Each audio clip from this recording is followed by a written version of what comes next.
Kung kamoy tagiyan ng saging mga kapwa, unsa kay inyong bation, makita nimo ang punuan nga nagbarog, wala saging gikarit.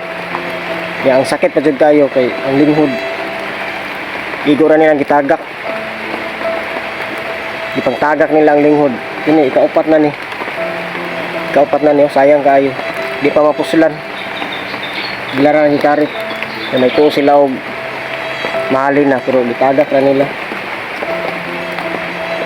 Way kasing-kasing yung mga klaseng nga tao ba, mabuhay lang og kinawat. 5 na kapunuan ang gikarit nya, ikalima ni di pang ang uban gi patuay ra, kini natagak. Unsa kayang batiyon og kamoy nahitungdan ni nani, di ka mo maghilak o musinggit sa kalagot.